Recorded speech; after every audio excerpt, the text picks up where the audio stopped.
Welcome to Through the Bible in a Year with Pastor John. We invite you to join us at 1 Oakleigh Avenue in North Providence, Rhode Island. This podcast is presented to you by The Way Ministries, supported by listeners like you.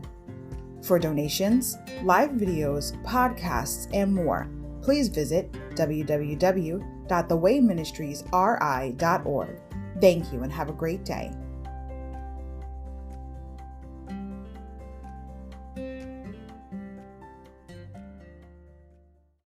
Hi everybody, welcome to Through the Bible in a Year with Pastor John. Glad you could join me today to get a portion of God's Word. Today we're going to begin in day 17, January 17th, Genesis 48 to 50. Overview: the last days of Jacob and Joseph. As Jacob's life in Egypt draws to a close, he summons Joseph's two sons and blesses them, exalting the younger Ephraim over the older Manasseh. As his final act, Jacob prophetically outlines the future of his 12 sons. His desire for burial in Canaan testifies that the destiny of the nation still lies in the promised land. Joseph also dies after a faithful and prosperous life and adds his prophecy that God will one day liberate his people. Chapter 48 and 49, blessings of the sons of Joseph and Jacob. Chapter 50, death and burial of Jacob and Joseph, last words and last resting place. Insight: the ruler's rod, Genesis 49 verse 10. The scepter referred to in Genesis 49 verse 10 represents a monarch's authority and is a symbol for kingship. In the case of the coming Messiah, the rod represents Jesus' authority over all nations, as in Psalm 2 verse 9 and Revelation 19 verse 15. But as the good shepherd, Jesus uses a different rod, one to comfort and protect his flock. See Psalms 23 verse 4. Insight: Jacob's prophetic blessing. The blessing of Jacob on his sons in Genesis 49 2 to 27 was intended not only for the 12 living sons, but also for the tribes that would come from them. The longest blessings given to Judah and to Joseph are filled with many possible references to the Messiah. Judah's greatest descendant is Jesus Christ, who is called the Lion of the tribe of Judah, the heir to David's throne. Revelations 5:5. Insight: a moving epitaph for Jacob and Joseph. Chapter 50 verse 25. Just as it was Jacob's insistence to be buried in Canaan, chapter 47 verse 30, in chapter 49 verse 29, a last wish dutifully fulfilled by Joseph, chapter 50 verses 12 to 13, so was Joseph's last request to have his body transported to Canaan. Hundreds of years later, Moses remembered these dying wishes by transporting Joseph's remains back to Canaan.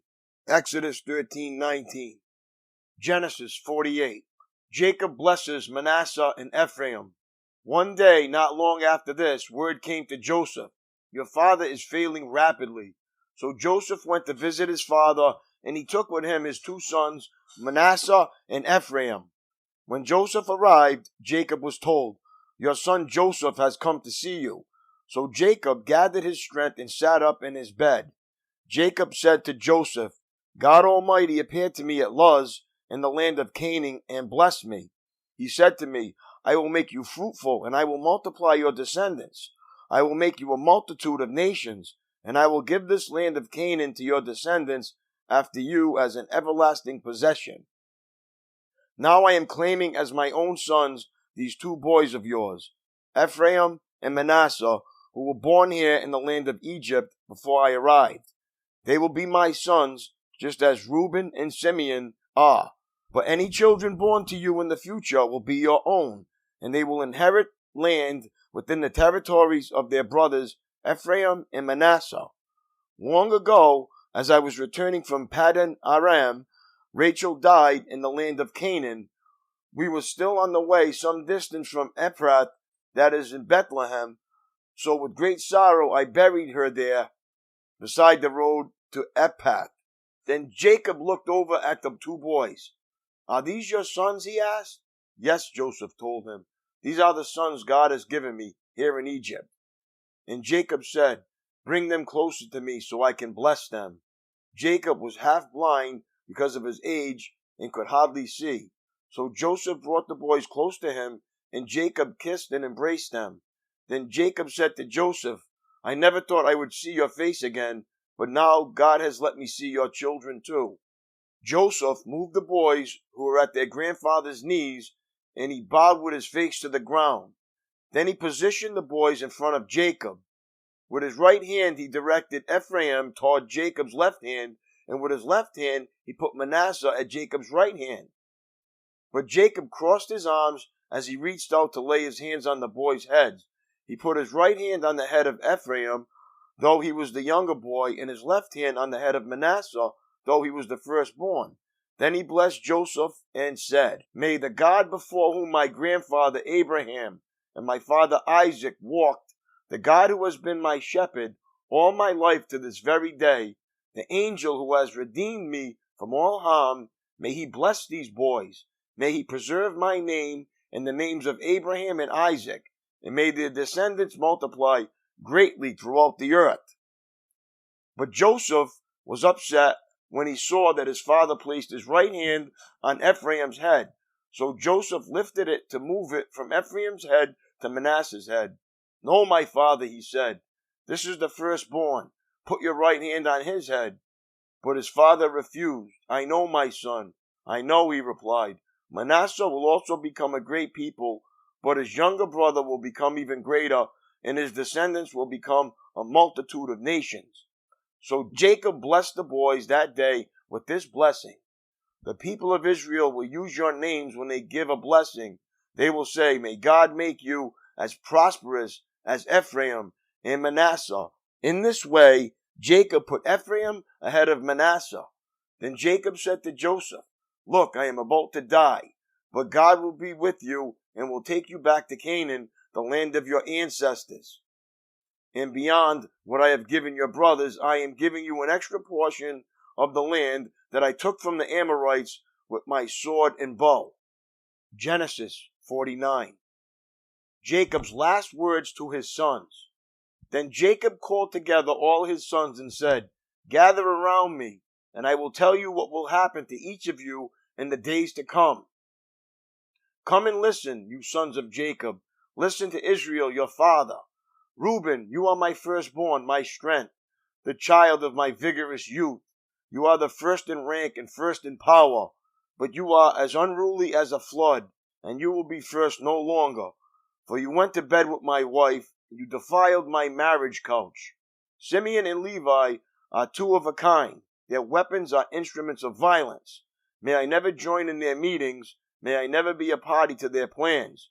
For in their anger they murdered men, and they crippled oxen just for sport. A curse on their anger, for it is fierce. A curse on their wrath, for it is cruel.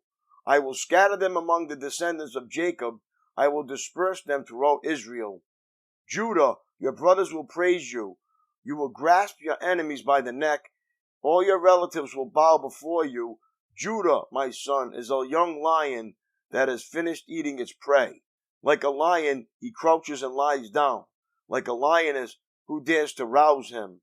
The scepter will not depart from Judah, nor the ruler's staff from his descendants, until the coming of the one to whom it belongs, to the one whom all nations will honor. He ties his foal to a grapevine, the colt of his donkey to a choice vine.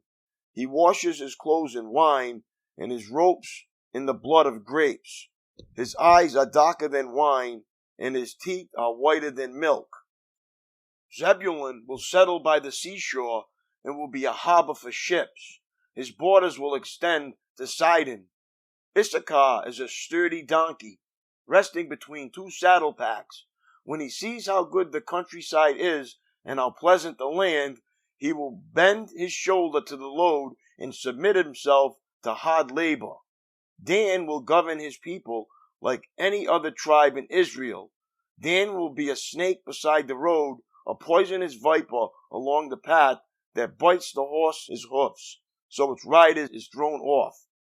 I trust in you for salvation, O Lord. Gad will be attacked by marauding bands, but he will attack them when they retreat. Asher will dine on rich foods and produce food fit for kings. Naphtali is a doe set free that bears beautiful fawns. Joseph is the foal of a wild donkey at a spring, one of the wild donkeys on the ridge. Archers attacked him savagely. They shot at him and harassed him, but his bow remained taut, and his arms were strengthened by the hands of the mighty one of Jacob, by the shepherd, the rock of Israel. May the God of your father help you. May the Almighty bless you with the blessings of the heavens above, and the blessings of the watery depths below, and blessings of the breast and womb. May my fatherly blessings on you surpass the blessings of my ancestors, reaching to the heights of the eternal hills. May these blessings rest on the head of Joseph, who was a prince among his brothers. Benjamin is a ravenous wolf, devouring his enemies in the morning and dividing his plunder in the evening. These are the 12 tribes of Israel, and this is what their father said as he told his sons goodbye. He blessed each one with an appropriate message. Jacob's death and burial. Then Jacob instructed them, "Soon I will die and join my ancestors. Bury me with my father and grandfather in the cave in the field of Ephron the Hittite."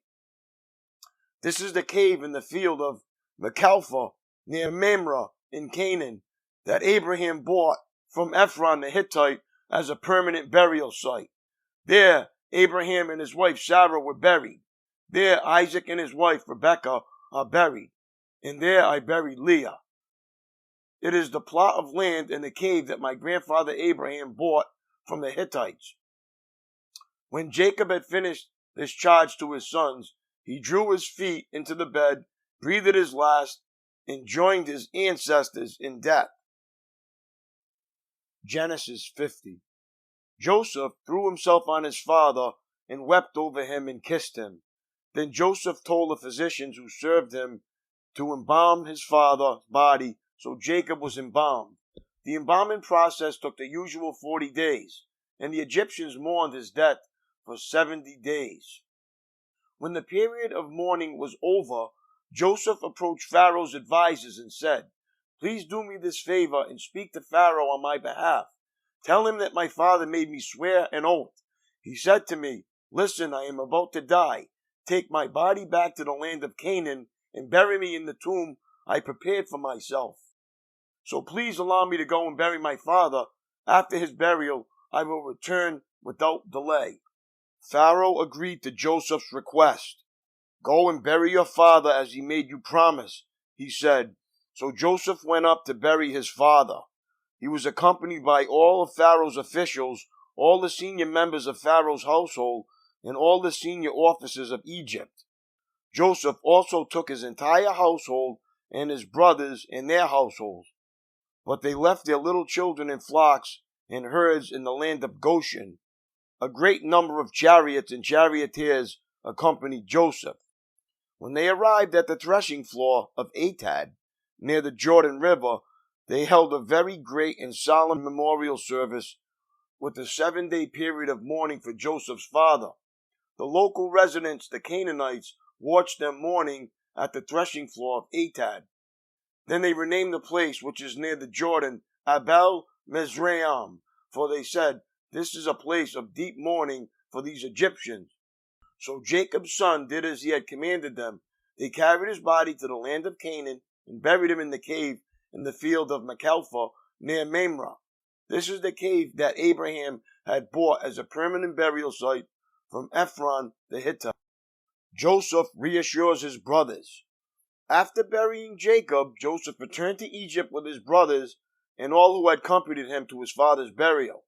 But now that their father was dead, Joseph's brothers became fearful.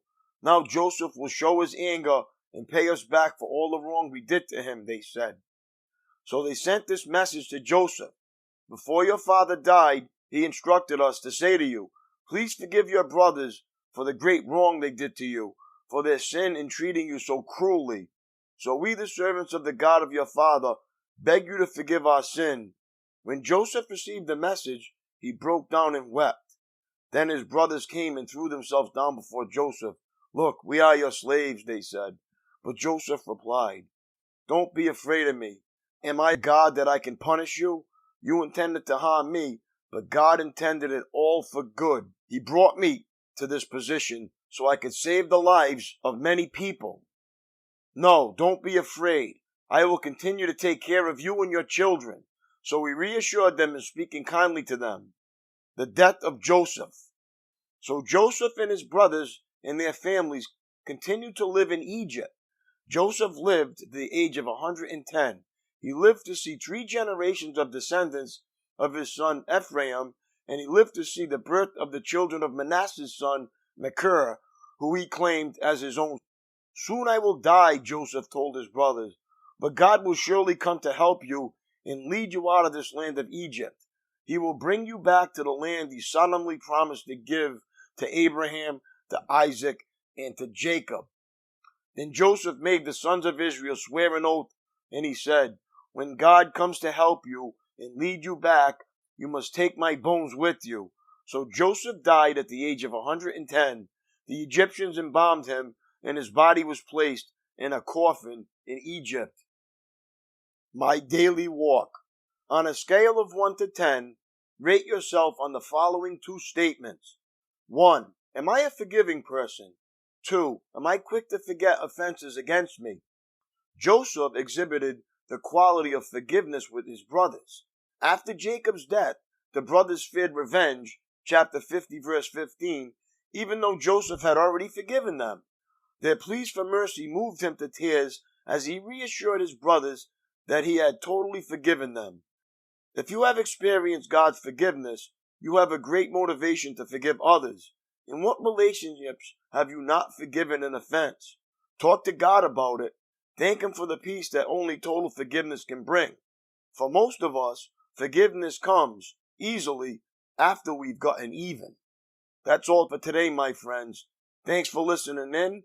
May God bless you, and I will see you tomorrow.